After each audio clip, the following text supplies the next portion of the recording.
Assalamualaikum warahmatullahi wabarakatuh. Selamat datang di Together Farm ya teman-teman. Nah, hari ini kita mau bahas ini aja ya. Bahas untuk pemula gimana caranya kita belajar bareng-bareng lah intinya teman-teman. Belajar bareng-bareng. Kita sharing-sharing pengalaman kita waktu belajar dulu. Nah, gimana cara memulai untuk beternak pemula. Nah, oke, ini bang pakan kita. Di sini bang pakan kita. Nah, ini ada kangkung. Kemudian di sana ada tebon jagung dan sentrat kita ya teman. Sentrat kita kalau teman-teman ada yang tanya, kita memakai CGF, Polar S20, kemudian Cetem Delay tumbi jagung sama tambahan ini kangkungnya. Oke ya teman-teman. Nah, kita ada jungle juga. Nah, oke, kita bahas untuk pemula gimana sih? Gimana caranya untuk memulai beternak? Kadang teman-teman kita jawab teman-teman ya, kadang ada yang bingung jualnya kemana, terus bingung caranya gimana, takut memulai. Nah, ini biar teman-teman nggak takut, ayo kita belajar bareng-bareng ya teman-teman, belajar bareng-bareng. Oke, yang pertama menurut saya teman-teman, mungkin kalau ada salahnya bisa dikoreksi ya teman. Kita di sini diskusi, langsung komen aja kira-kira diskusi gimana enaknya gitu ya. Nah, menurut saya yang pertama yang harus disiapkan itu, yang pertama ada ini teman-teman, niat dulu ya penting. Jadi niat itu dari awal lah, niat ya kan, niat itu paling utama. Yang penting niat, dan nanti kayak konsisten, suka itu langsung mengikuti. Nah, jadi menurut saya ada 6 step teman, ada 6 step ya, ada 6 step. Step pertama itu tentukan dulu sistem ternak teman-teman. Nah, sistem ternak teman-teman tentukan dulu ya. Yang pertama ada pedaging, nah, sistem pedaging atau penggemukan. Kemudian ada yang kedua sistem breeding atau bibitan unggul. Yang ketiga kontes, ya kan? Yang ketiga kontes. Kemudian yang keempat itu full trading teman-teman, full trading. Nah, teman-teman yang mau memilih semi trading juga bisa. Seperti saya ini semi trading ya. Ada yang kita breeding, nah kan? Ada yang kita gemukkan, ada yang kita jual belikan gitu teman-teman. Nah, kalian semi trading, oke. Nah, itu ada pasti di semua sistem itu ada potensi kerugian maupun potensi keuntungan, pasti ada.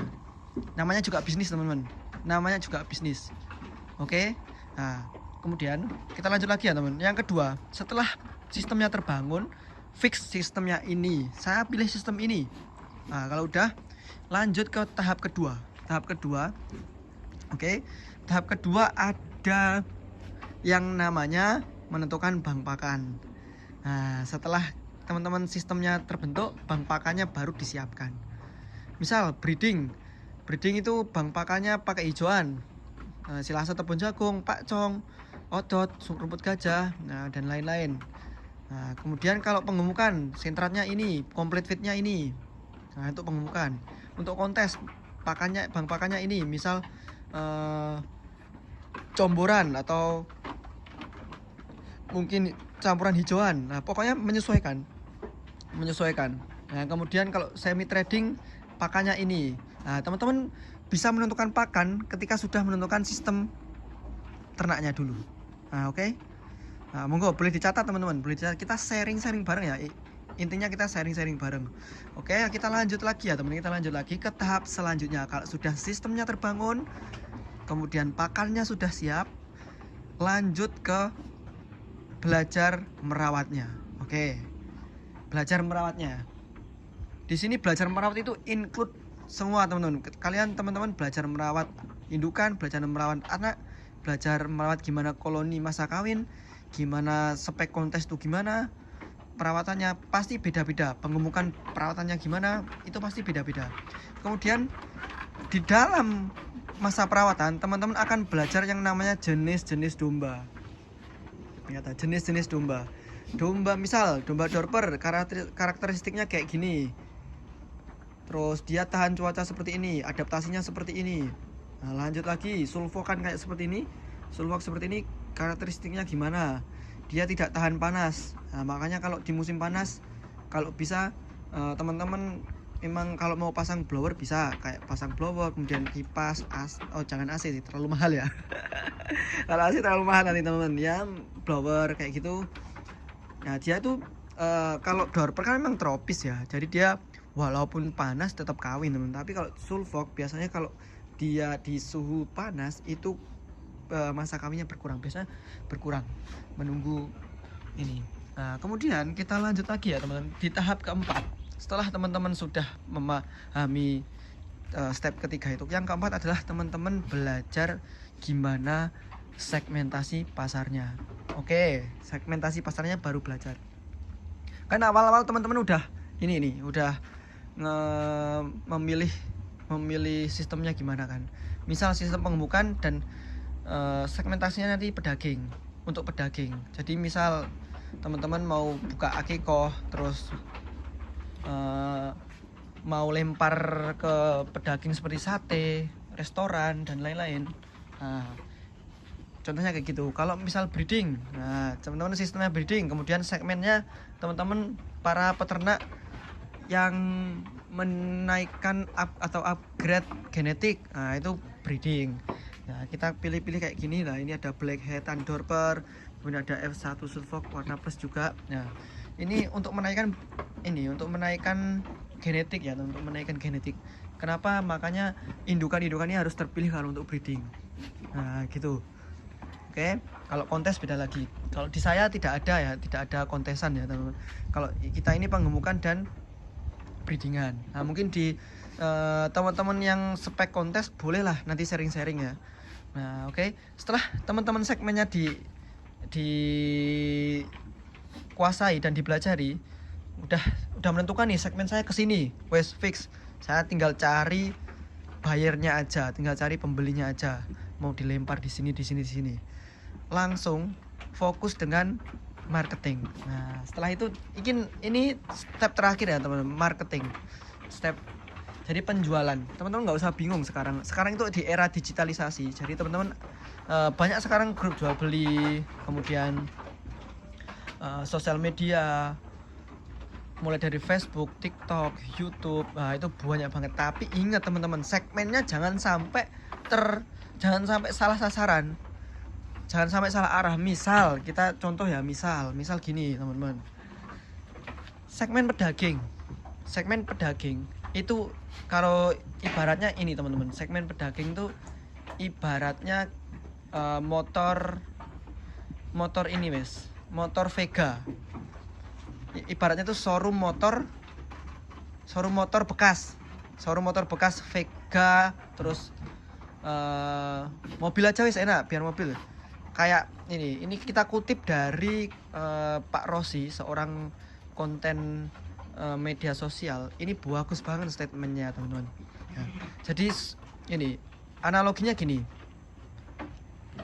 spek pedaging kita ibaratkan itu dia itu showroom mobil Avanza ya, penggemukan. Kemudian spek breeding itu kita ibaratkan itu dia showroom motor yang menengah ke atas, misal kayak Fortuner, Pajero dan lain-lain lah, pokok showroom mobil menengah ke atas. Kemudian kontesan itu, spek kontes itu dia itu supercar, dia itu mobil mewah. Nah oke. Untuk segmentasi pasar ya, jangan sampai teman-teman itu tertukar. Misal teman-teman punya spek showroom Fortuner, punya mobil Fortuner dijual di showroom Avanza, apakah make sense? Tidak. Jadi itu pasti harganya pun beda, pembelinya pun beda. Masa ada orang mau beli Fortuner lewat showroom Avanza? Kan nggak mungkin. Nah ibaratnya gitu teman-teman. Ibaratnya gitu. Jadi tidak boleh tertukar ya teman-teman. Kalau memang kalau teman-teman punya Avanza ataupun mau beli mobil Avanza, itu belinya ya di showroom Avanza, jangan beli di showroom Fortuner. Itu pasti nanti mahal. Udah beda gitu, segmentasinya udah beda. Nah, jadi gitu teman-teman. Kalau ibaratnya gini, segmentasi showroom Avanza itu ibaratnya Facebook, kemudian di menengah ke atas itu ibaratnya dia ada di media sosial seperti YouTube, terus ada offline, kemudian ada ini juga jual beli grup jual beli online. Nah kayak gitu, jangan sampai tertukar ya teman-teman, jangan sampai tertukar. Teman-teman punya spek istimewa dijual di Facebook, pasti nanti yang nawar itu memang segmentasi yang showroom Avanza, ibaratnya gitu. Jadi yang murah-murah. Jadi kalau teman-teman mau jual agak mahal, itu jangan di bibitan bagus, jual agak mahal, itu jangan di grup Facebook. Nah ibaratnya gitu teman-teman. Nggak apa-apa jual, tapi di komunitas yang memang benar-benar tahu. Nah itu, tahu segmentasi pasarnya gitu teman-teman. Nah jadi jangan sampai tertukar ya teman-teman, untuk pasarnya jangan sampai tertukar. Jadi teman-teman pun juga belajar gimana kalau spek kayak gini memang harganya segini, kalau spek kayak gini harganya kayak gini, itu harus paham. Biar apa? Biar teman-teman banyak kan keluhan teman-teman tuh, saya beli segini terus dibeli sama belantik segini. Nah itu jangan salahkan belantiknya teman-teman, tapi teman-teman harus selalu update, selalu aware dengan market ya, dengan pasar. Itu penting ya teman-teman. Makanya domba ini sebenarnya, peternak domba ini nggak mudah teman-teman. Makanya banyak yang harus dipelajari. Ternyata nggak hanya kita kasih makan, kita beli domba, kita kasih makan, habis itu kita udah dapat untung. Enggak ternyata teman-teman. Enggak ternyata. Nah jadi itu teman-teman, harus benar-benar diperhatikan dan dipelajari. Jangankan peternakan, semuanya dalam sistem bisnis ya kayak gitu teman-teman. Harus ada banyak yang dipelajari dan upgrade skill ya.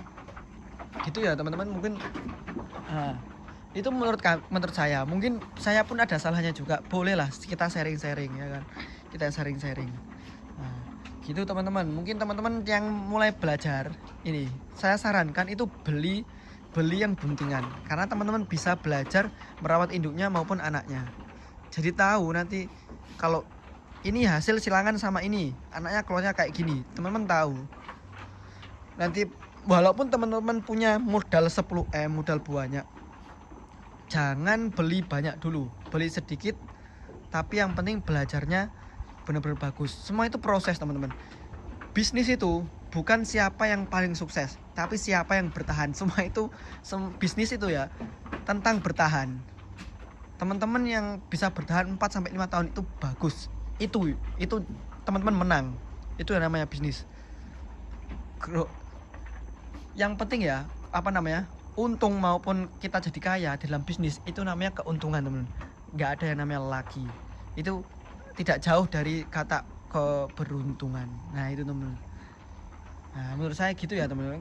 Mungkin kita lanjut lagi nanti ya, kita lanjut lagi next konten. Kita mau bahas apa lagi, kemungkinan kita akan bahas di kandang-kandang yang lain, di kandang teman-teman peternak yang lain mungkin ya, biar asik gitu ya teman-teman. Nah buat hari ini segini aja sharingnya teman-teman. Kita diskusi, kalau ada salahnya saya mohon maaf. Mari kita belajar bareng.